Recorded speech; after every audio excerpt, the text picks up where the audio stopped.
My Trent Hamilton moment. I was carrying my contrabass trombone, the case, with it inside the case, by one backpack strap. It snapped off, and I dropped this thing. It wasn't terrible, but it was not pretty. The bell was crunched up a lot. I don't think it was nearly as bad as Trent Hamilton, but it was still pretty bad. The reason why I'm not showing you is because it got fixed fairly recently, not very recently, but then again, another dent happened. I was taking an Uber back home, or I think I was taking an Uber to a concert. I don't remember.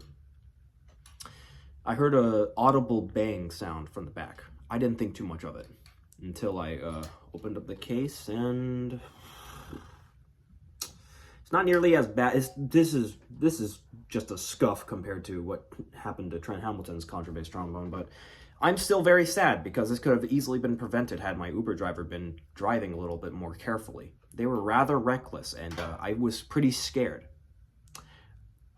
Usually you would rate an Uber driver badly for that, but I just didn't rate at all because I don't know why. I should have said something, but I didn't. So what does that mean for my contrabass trombone? It means pretty much nothing, because for one, it's very difficult to notice if you were just playing like this, because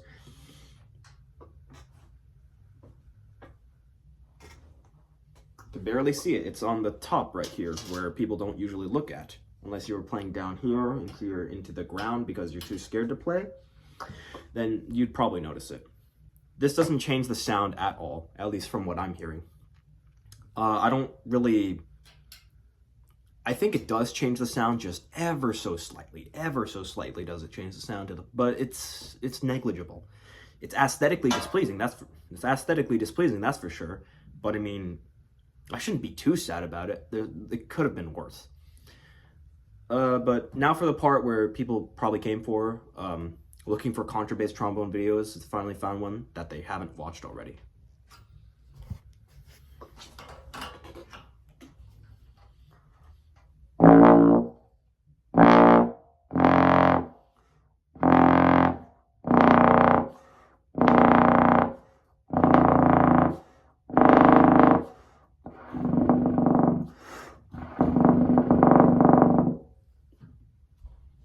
Takes a lot of air to play, and it's very stuffy down in the lower register, which is probably why the F contrabass trombones are more preferred.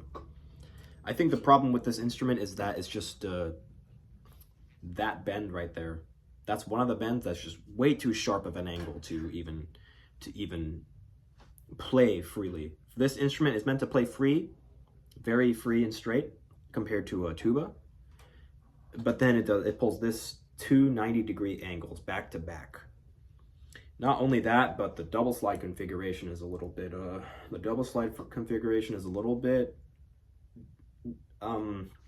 not so preferable, to say the least. But you could see why it's done, because having a handle would just be that's a 1950 kind of thing. As for everything else, you could tell that thought was actually put into it. You see this part right here? This is for your shoulder so that it doesn't, well, you can see for yourself. These bends are very gradual, or as gradual as they can be, but then they do this to the actual rotor itself. So for a very stuffy instrument, it's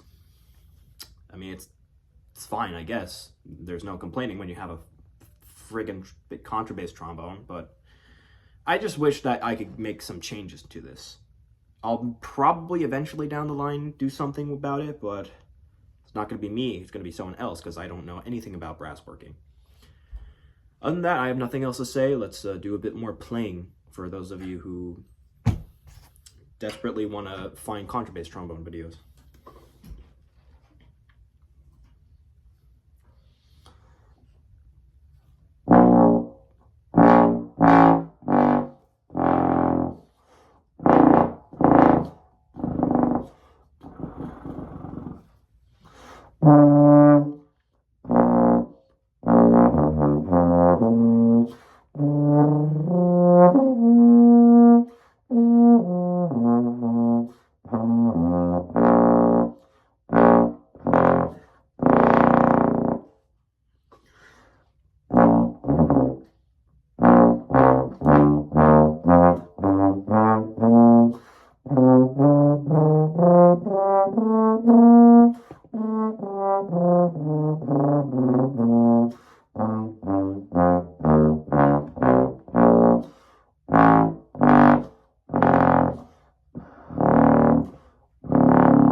Questions, comments, concerns, leave it down below.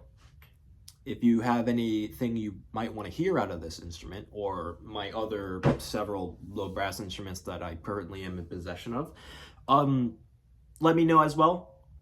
I'll probably do it because I don't have a lot of opportunities to play this. I played this in 2 concerts. My chimbasso I'm going to play in 1 orchestra. So just let me know.